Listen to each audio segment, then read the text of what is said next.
Hey all welcome back to cookery. இன்றைக்கி நம்ம பார்க்க போகிறது பொங்கலோட ரெசிபி. இது பச்சரிசி பொங்கல் கிடையாது, வரகரிசி வச்சு பண்ணக்கூடிய பொங்கல்.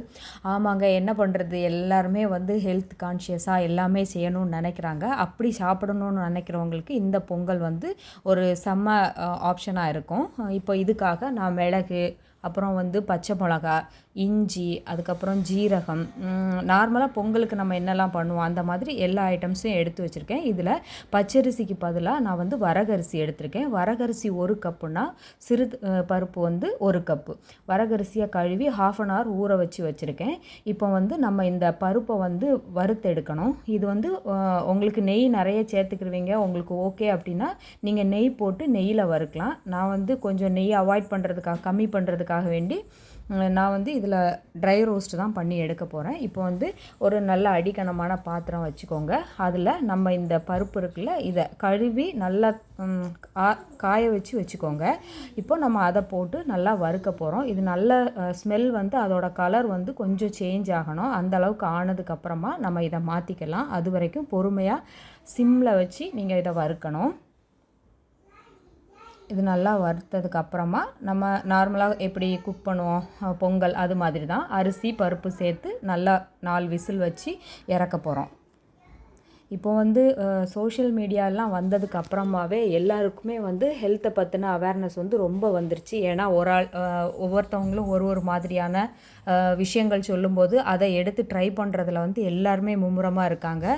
ஸோ அந்த வகையில் நானும் இந்த மாதிரி தான் ஒரு இன்ஸ்டாகிராம் ரீலில் பார்த்து தான் எனக்கு இப்படி ஒரு ஐடியா வந்துச்சு. சரி, ட்ரை பண்ணி பார்த்தேன், நல்லா இருந்துச்சு. அதனால தான் உங்களுக்கு இந்த ரெசிபி ஷேர் பண்ணுறேன்.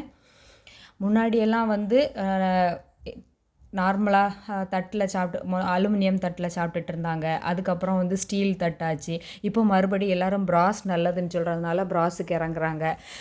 அந்த மாதிரி தான் நம்ம குடிக்கிற கிளாஸ்லேருந்து, தண்ணி குடிக்கிறதுக்கு எடுக்கிற கிளாஸ்லேருந்து, தண்ணி ஊற்றி வைக்கிற பாட்டில்லேருந்து, அதுக்கப்புறம் சாப்பிட்ற தட்டு, யூஸ் பண்ணுற பொருள்னு எல்லாத்துலேயுமே ஹெல்த்துக்கு எதுவும் ஹார்ம்னஸ் இருக்கான்னு பார்த்து செய்கிறாங்க. ஸோ நம்மளும் காலத்துக்கு ஏற்ற மாதிரி மாறிக்கணும். ஏன்னா நமக்கு என்ன இருக்கோ இல்லையோ, ஹெல்த் இல்லைன்னா எதுவுமே இல்லைன்ற மாதிரி தான். ஸோ அதனால் உங்களால் முடிஞ்ச வரைக்கும் நீங்களும் ஹெல்த்தியான வேலையே போகிறதுக்கு பாருங்கள். ஸோ இப்போ நம்ம பருப்பும் அரிசியும் எடுத்து வச்சுருந்தோம்ல, அதை நம்ம இதில் இப்போ சேர்த்துக்கலாம். நான் 1 கப்பு பருப்பு, அப்புறம் 1 கப் வரகரிசி எடுத்திருந்தேன். இதுக்கு 1க்கு 4 தண்ணி ஊற்றணும். நான் இப்போ 4 கப்பு தண்ணி இதில் ஆட் பண்ணி போகிறேன்.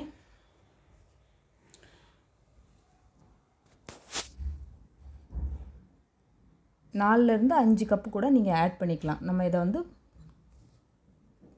போட்டுக்கலாம். இப்போ வறுத்து வச்சுருக்கிற பருப்பு ஆட் பண்ணிக்கலாம். இப்போ தண்ணி நம்ம எந்த கப்பில் அரிசி பருப்பு அளந்தமோ அதே கப்பில் தண்ணியை மெஷர் பண்ணி நம்ம இதில் போட போகிறோம்.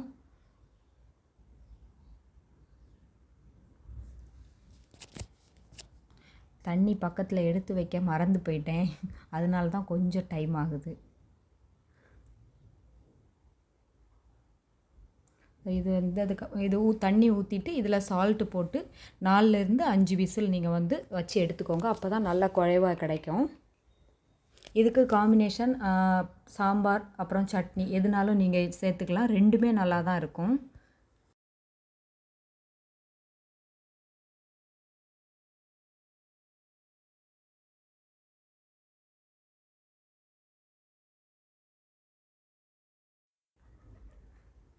இப்போது இதில் சால்ட்டெல்லாம் ஆட் பண்ணி நம்ம மூடி வச்சிடலாம். இப்போ இது 4 விசில் வேகட்டும்.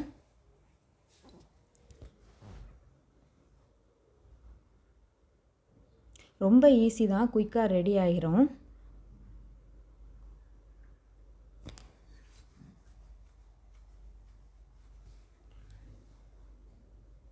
இந்த டைம் நீங்கள் வேறு ஏதாவது உங்களுக்கு இதுக்கு சைட் டிஷ் ஏதாவது பண்ணணுன்னா நீங்கள் அதை கூட ரெடி பண்ணிக்கலாம். இங்கே பாருங்கள், எனக்கு ரெடி ஆயிடுச்சு. இப்போ இதை நல்லா கிளறி விட்டுக்கலாம். இது சூடோடு சாப்பிடும்போது இந்த மாதிரி இருக்கும். கொஞ்ச நேரம் தாண்டி நம்ம சாப்பிட்லான்னு வச்சு சாப்பிட்டோன்னா இது கொஞ்சம் இறுகிரும். அதனால் நீங்கள் அந்த டைம் தண்ணி நல்லா கொதிக்க வச்சு இதில் ஊற்றிக்கிட்டிங்கன்னா கரெக்டாக இருக்கும். இங்கே பாருங்கள், நல்லா வெந்துருச்சு. இந்த மாதிரி வேகணும். இப்போ இதில் நம்ம தாளிப்பூ சேர்ப்போம்ல, நெய் போட்டு அந்த மாதிரி தாளித்து ஊற்றிட வேண்டியதான். அவ்வளோதான். இப்போ இதை தாளிக்கிறதுக்காக நம்ம இதை அடுத்த அடுப்பில் மாற்றிக்கலாம்.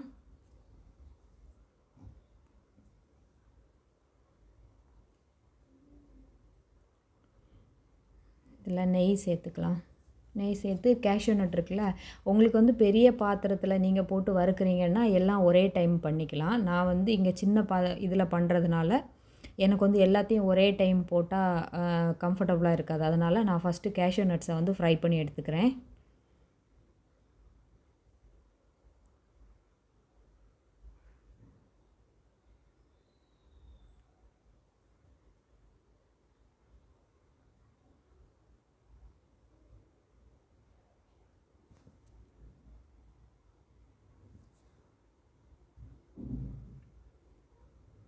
இது நல்லா பொன்னிறமானதுக்கப்புறமா இதை வந்து நம்ம மாற்றி வச்சுக்கலாம்.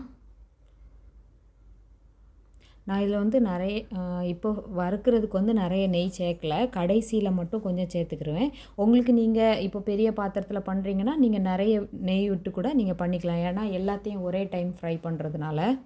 இப்போ இது நல்லா கோல்டன் ப்ரௌன் ஆகட்டும்.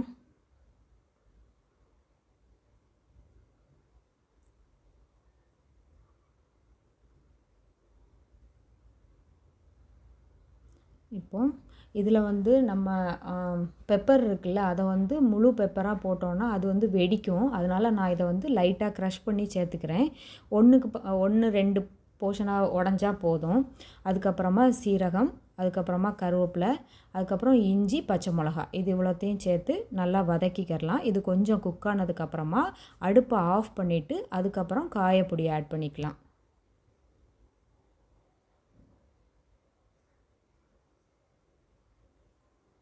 இப்போ கருவேப்பிலை ஆட் பண்ணிக்கணும்.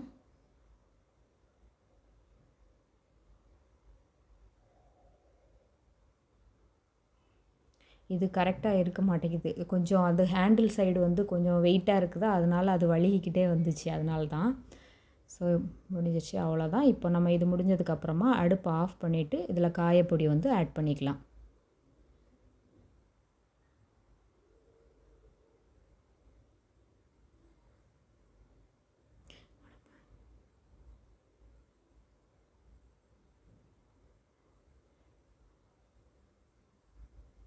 அவ்வளோதான். இதை தாளித்து கொட்டிட்டு நம்ம எக்ஸ்ட்ரா நெய் வந்து அந்த சூடோடு ஊற்றினோன்னா ஓகேவாக இருக்கும். தாளித்து கொட்டியாச்சு. இப்போ அடுத்து கொஞ்சம் நெய் அதில் வந்து ஆட் பண்ணிக்கலாம். மறந்துட்டேன் சொல்கிறதுக்கு, அந்த ஃப்ரை பண்ணி வச்சுருக்கிற கேஷ்யூ நட் இருக்குல்ல, அதுவும் வந்து நீங்கள் இதில் ஆட் பண்ணிக்கோங்க. நான் இதில் இன்னும் ஒரு 3 டேபிள் ஸ்பூன் அளவுக்கு நெய் ஆட் பண்ணிக்கிட்டேன். இப்போ இதை நல்லா கிளறிக்கலாம். அவ்வளோதான், நம்மளோட வரகரிசி பொங்கல் ரெடி ஆயிடுச்சு. ஸோ ஒரு ஹெல்த்தியான பொங்கல் சாப்பிடணும் அப்படின்னா நீங்கள் இதை ட்ரை பண்ணுங்கள். நெய் இவ்வளோ போட்டுட்டு ஹெல்த்தின்னு சொல்கிறேன்னு நினைக்காதீங்க. உங்களுக்கு வேணும்னா நீங்கள் நெய்யோட அளவு வந்து கம்மி பண்ணிக்கலாம். அவ்வளோதான். இது நான் இன்றைக்கி சட்னியோட சர்வ் பண்ண போகிறேன். உங்களுக்கு இந்த வீடியோ பிடிச்சிருக்கும்னு நினைக்கிறேன். கண்டிப்பாக ட்ரை பண்ணி பாருங்கள். ட்ரை பண்ணி பார்த்துட்டு எப்படி இருந்துச்சுன்னு சொல்லுங்கள். லைக் பண்ணி ஷேர் பண்ணி மறக்காமல் என்னோடய சேனலை சப்ஸ்கிரைப் பண்ணிடுங்க. தேங்க்யூ.